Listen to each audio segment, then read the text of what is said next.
Hello and welcome back to Storytime with Tea and Amy MacDonald.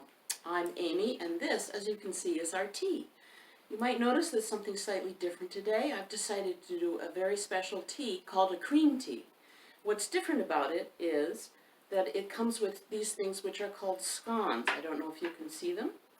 And we have several special things we put on those scones. This is called clotted cream. And it's a kind of cream that's so thick and delicious you have to eat it with a spoon. And then we have some strawberry jam that also goes on the scone. And today we are having nice strong black English tea, as usual.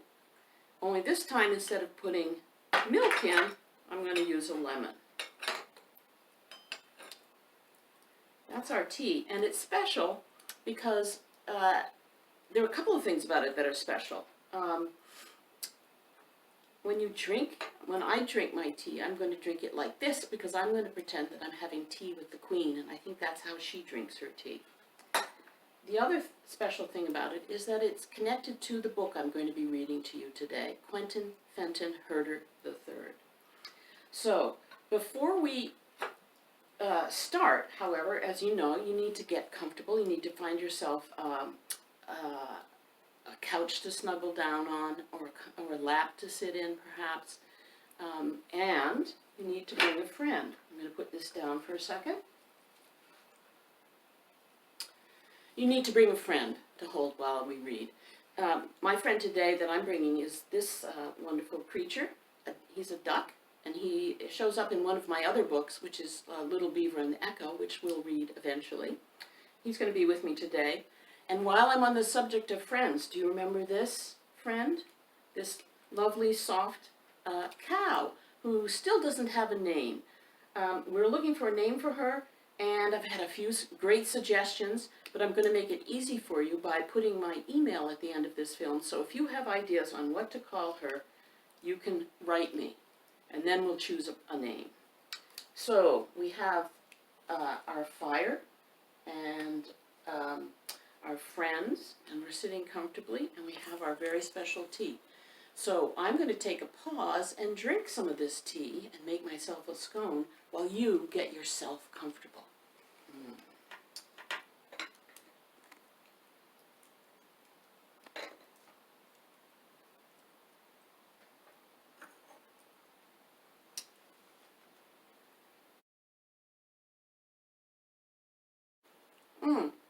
Are you back already? Great. Let's get started then. Today we're going to read a book called Quentin Fenton Herter III. Now, you may have noticed, if you're clever, that the books that we've been reading, Rachel Fisher's Blister and Cousin Ruth's Tooth, are rhyming books. This is also a rhyming book. And it has wonderful illustrations by Giselle Potter. So let's start. Quentin Fenton Herter III. Or is it third? We'll find out. And notice, I love this little illustration there. You'll see that comes in later on. Quentin Fenton Herter III was seldom seen and never heard. He always did what he should ought, and never did what he should not. He never spoke till spoken to. He closed his mouth in time to chew. He always cleaned his supper plate and went to bed each night at 8. He kissed his aunts and cousin too, and bowed and asked, "How do you do?" He put his toys where they should go, and never ever answered no. Remembered always to say please, to wash behind his ears and knees. You see he has a little checklist there of all the places to wash. He never ran but always walked, and sat quite still when grown-ups talked. Oh, seldom seen and never heard was Quentin Fenton Herter III. You can pick him out of this picture, can't you? Tell which one he is. But Quentin Fenton had a shadow. Never good and always bad. Oh, he was bad as bad can be, was Quentin Fenton Herter III. Look at what he's doing. Yes, Quentin's shadow answered back, and always took the last at snack. How rude was that? He interrupted left and right. He never went to bed at night. His friends he chivied, teased, and bossed, and sad but true, he never flossed. His toys he quite refused to share. He never brushed his teeth or hair. Said please or thanks or ladies first, and once I'm told he might have cursed. Oh yes, he tried a naughty word, unlike Quentin Fenton III. He sometimes lied, forgot his prayers, left toys outside or on the stairs. And there's that cousin of his. He often tried to skip his chores and yawned out loud in front of bores. He spilled his pudding on the floor and wrote with crayon on the door. In short, he did what he should not, and never did what he should ought. Oh, he was bad as bad can be, was Quentin Fenton Herter III. Now, here's the funny thing about the Quentins.